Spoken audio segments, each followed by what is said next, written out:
Good day, good people. Good day, good people.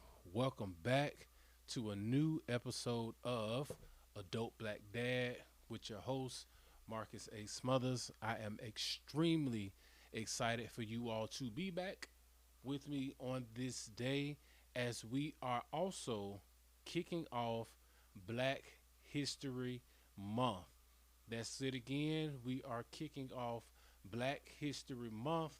As you can see, I got on my nice ABCs of Black History sweater, and it just talks about different inventors and different people who are very important to the culture and the history of Black history. Shout out to the makers of the sweater. I forgot who it was exactly. I found it on Amazon, and it was dope. So I figured I put it on and represent for it. We are here. We are continuing to go. I hope you guys enjoyed the episode that we did in January that kicked off the year, talking about just building ourselves, getting ready for 2026. I learned a lot from it. I got a lot of comments, a lot of inboxes from individuals who appreciated talking about grounding themselves for 2026. And here we are going into 2026. If you all remember last week, I put out a quick post on my social media feeds talking about that middle school transition, meaning we have a lot of kids who are transitioning from elementary school to middle school, and then we have some who are transitioning from middle school to high school, and then from high school to adulthood. A few episodes ago, I did an episode titled Transition Parenting or Transitional Parenting. It just talks about how the parental role shifts as our kids are getting older. So I wanted to have this episode because I was invited to a panel about a week and a half ago to sit on this panel at an elementary school. Shout out to Principal McBride at Biscayne Elementary School. They were having a transitional meeting for parents whose kids are leaving fifth grade and going to sixth grade, and they asked some other parents and myself to sit on this panel to answer some questions some parents may have about that transition to middle school. Of course, I've kind of been through this transition several times already, and this is my last transition with my youngest daughter as she leaves elementary school and going to middle school next year. So I said, sure, why not? I came into the interview or to the panel expecting just some normal, practical questions about what to expect, how many classes, how was testing. So those kind of like basic questions that you might think, that parents would think about. But what stood out the most and what I wasn't initially prepared for was the emotions and the fears and the tears that actually started to be produced as the conversation went because parents were nervous.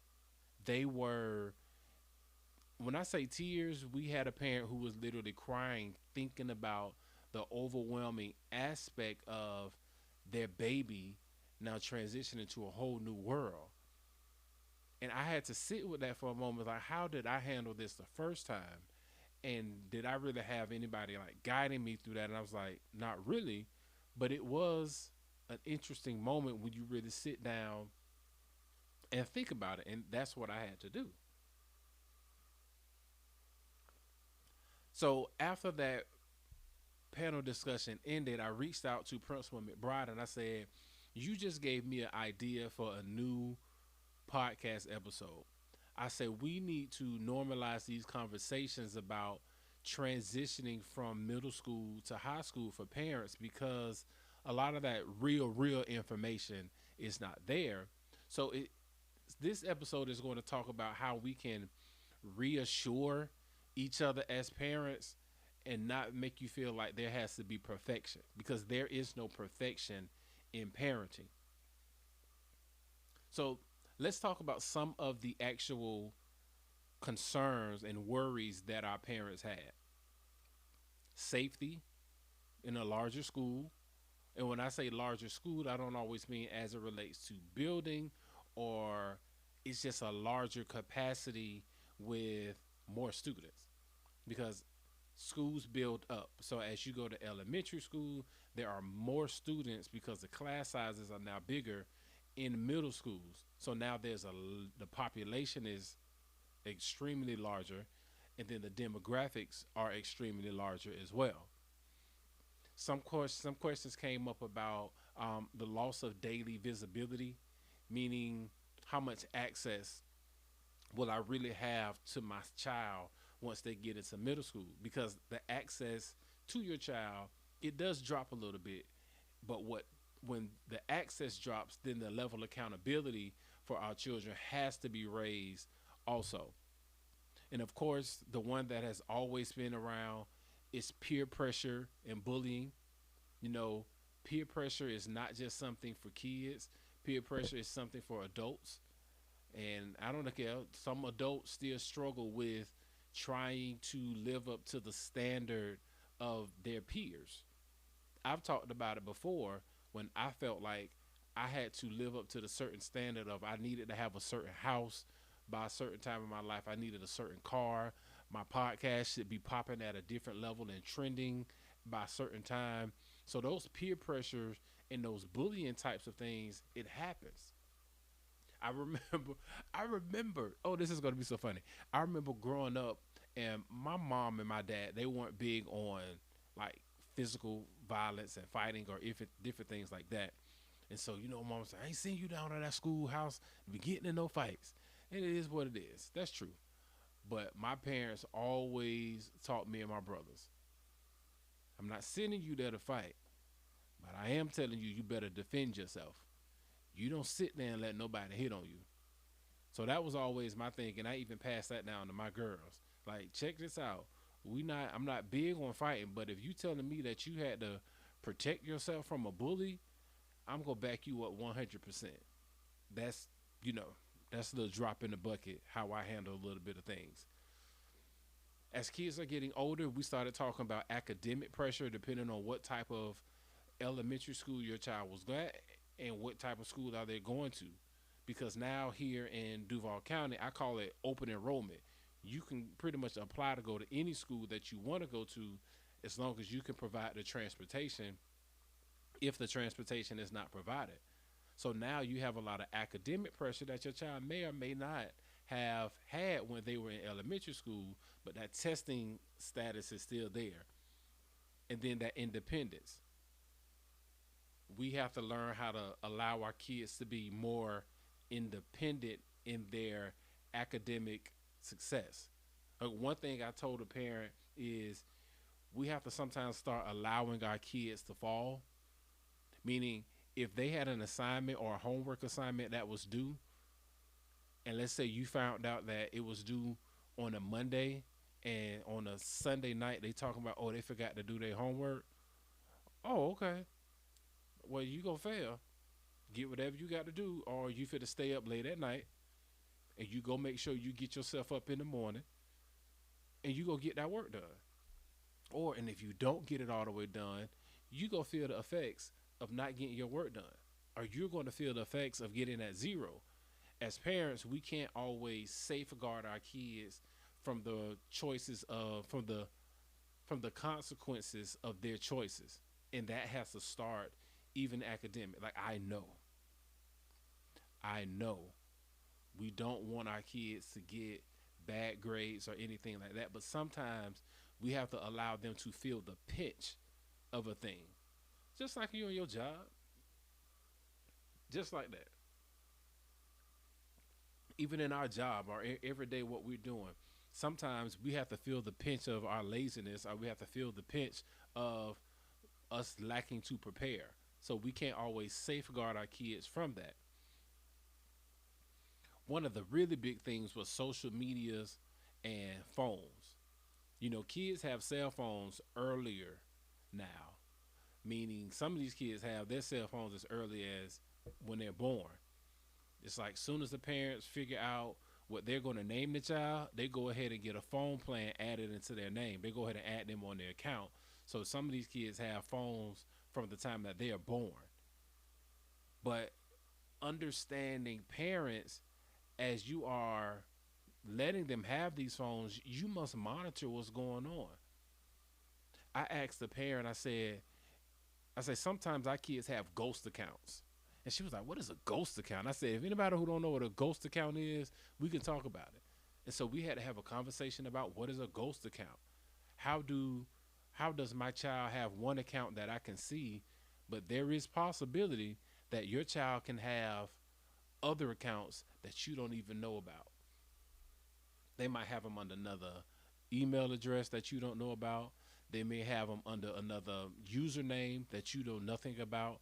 And they can be living a whole nother life outside of this one little story or one little post that you see them posting every now and then. So you have to be the one to be accountable to what's going on your kids' cell phones. Like, I don't know. People like it. People may rock with me or they don't rock with me. But my thing is this: if I pay for that phone, I got access to it.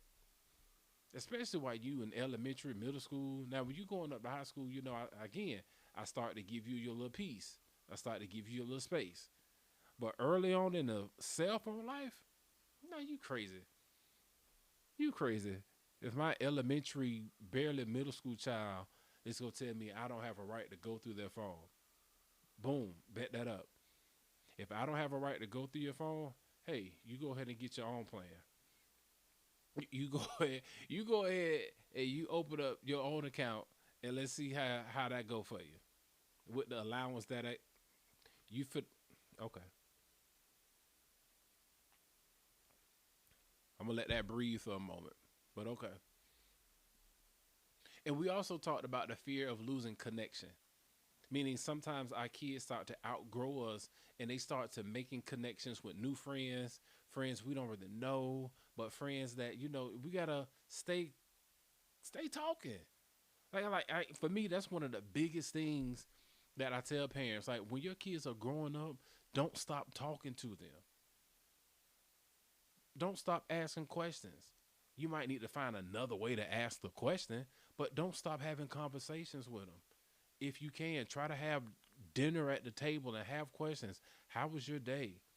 Find new ways to ask questions to your kids versus how was your day? What did you do today? Did anything surprise you today at school? Did you see something today that you've never seen before? Did you hear something today that you've never heard before and you have questions about it?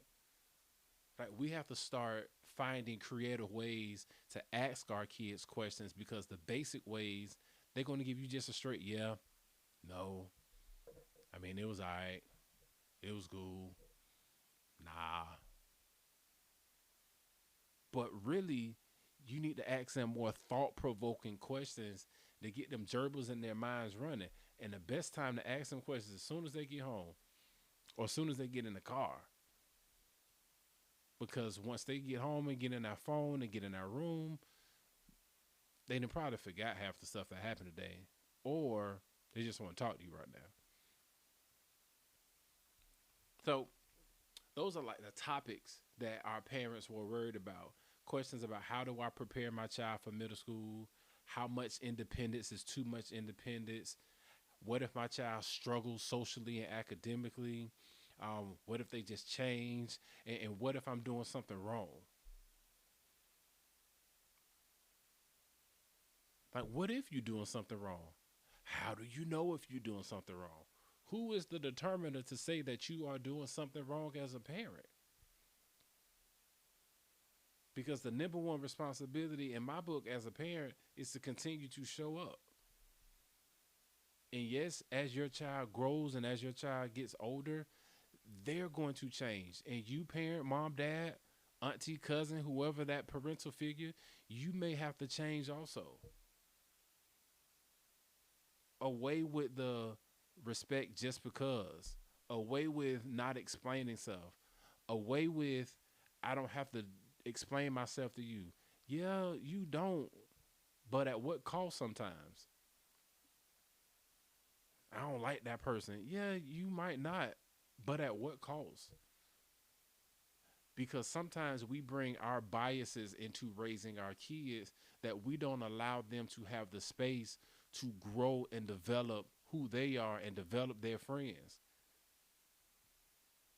You may not like that kid, but that kid might have awakened something in your child that they've never known.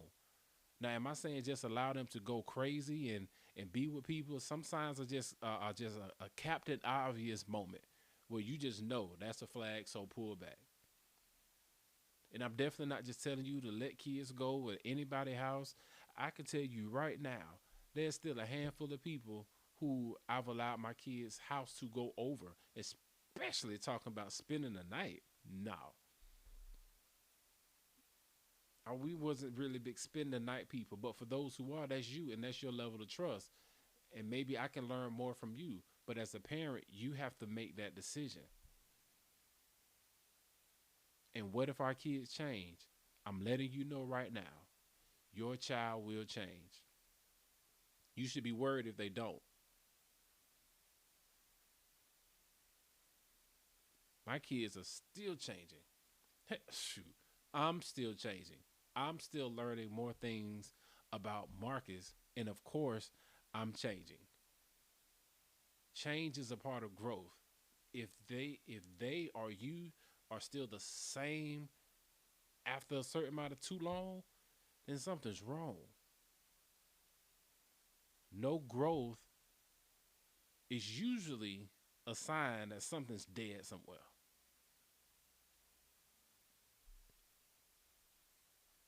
We gotta let our kids grow up at some point. You might not always have close proximity. I talked to one parent. They talking, I'm used to walking them to class. You will not. I will say this right now. You will not be walking your child to class in middle school. You won't. And you won't and you should not. That is embarrassing. That is embarrassing. Because now I'm asking you, are you doing this for you or are you doing this to help your child? That is embarrassing to have my mama walking me to class in middle school.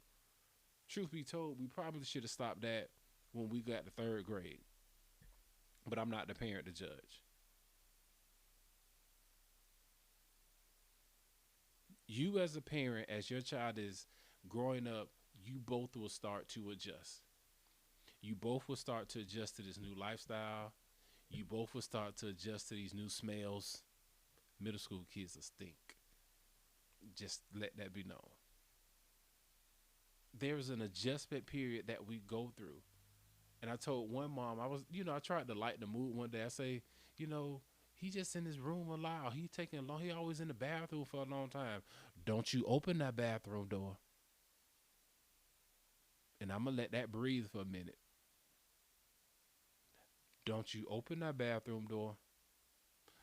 Don't you keep going busting in that room too many times. If you got a male figure in your life, ask him about it. And that's all I'm gonna say. And to the parents who do listen to this and they start crying, tears are okay. Then it doesn't mean you're a weak parent. It just means you're a concerned parent, and that's what you should be. You are fearful. You're fearful out of love. And I don't want anybody to tell you that these emotions that you have about your child growing up is wrong because you're a parent. You should have all these concerns. You should have all these questions. But what your children are going to need the most is consistency at home. You make sure that you set a foundation for them at home where they know that they are nurtured, they know that they are heard, they know that they are respected, and they know that they are well taken care of. None of what I just said about being friendly. None of what I said had to do about being liked because that is not always the standard of parenting. You need to make sure you're always creating a safe space to talk. You can't say that I want my child to always to talk to me about stuff, but you never create that safe space for them to talk to you. And sometimes you're going to hear stuff that you just don't rock with and you just don't understand. But if you blow it up out of proportion, they're not going to want to talk to you about it again. There's a lot of conversations I had with my girls that I had to bite my tongue and grit my teeth and take a pause and go in my room and cuss at my pillow and come back and finish the conversation because it don't always make sense. 6'7", what is this? 6'7", 6'7". We don't get it, but they get it, and that's it. We're not gonna get everything that they do. I don't know. Don't allow your nervousness to roll over onto them because you don't want to project your fears onto your children. They are already nervous enough. Make sure you continue to reassure them without minimizing. Don't tell them, "Oh, don't you feel like that? Oh, that's stupid. Why'd you worry about it?" No. Let them know that it's okay to feel the way they feel, and then give them helpful strategies to overcome how they're feeling. And we have to learn to listen more than we lecture. Every problem that your child brings to you, they don't always want to answer. They don't want you to always figure it out. Sometimes they just want us to listen to it. They just want us to listen to it. And they want to know that I can make a mistake without dad, mom, auntie blowing up at me. Because if every time I make a mistake, I got to sit through a dissertation of you talking about all these type of things, then I don't want to talk to you because you tiresome, mom. Dad, you getting on my nerves. That's what they thinking. And trust you me, being there is better than trying to be perfection or trying to perfect parenting. Just show up. Show up because now the role as a parent has shifted again. You're used to managing their day-to-day living. You're used to managing everything that they do, but now you got to learn how to coach them up. Come on, get up, get up, get up. We gotta go, we gotta go. Hey, did you do this? Remember I taught you this? Sometimes you gotta coach them up. And now you gotta loosen up the control a little bit and start to guide them along the way. Because now as you're guiding me, I'm still holding your hand, but I'm guiding you as you continue to go. And you remember you're not fixing everything, but you are doing a lot of checking in. And then now you're also trying to build your relationship with your children and not always just trying to have all these rules. The anxiety of it all is normal. Questioning yourself is normal. Emotions are normal. And again, you are not failing. Middle school is not the end of your influence for your child. As a parent, you will always continue to influence who your child is, what they will become, the friends that they will choose, the humans that they will become into this society. As a dad, you have a front row view, or you have a real top priority in all of that. And the connections that you make with your kids still matter. Find ways to connect with them on ways that you probably are uncomfortable with. If your child likes to play video games, get in there and play video games with them and have a conversation. If your child likes to send reels, start sending reels with them. See what they scrolling on TikTok. For the longest, I did not understand why my daughter was a Cardi B fan. I know why I enjoyed Cardi B, but she enjoyed Cardi B for her backstory. But I never knew Cardi B's backstory until I sat down with my daughter and asked her, what is it about Cardi B that she likes? And that allowed my respect level for Cardi B and for my daughter to go up. But I had to sit in that conversation. Most importantly, last thing, and I'm closing, love matters. Love your kids hard. Love them enough to ask questions. Love them enough to make adjustments. Love them enough to be there when it's hard. Love them enough when they get on your nerves. Love them enough throughout all of it. Continue to love hard for our kids. You have to become the biggest advocate for your child, and you have to show them how to advocate for you for themselves, because that is one of the best parenting goals that you could ever have for your kids. And you guys know I always leave you all with a challenge and a reflection question to think about as we get ready for the next episode. Here it is. What part of your child's transition to middle school is about your fear versus theirs? One more time. What part of your child's transition to middle school is about your fear versus theirs?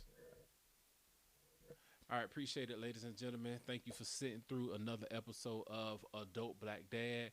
You can always like, share, comment, Facebook, Instagram, TikTok.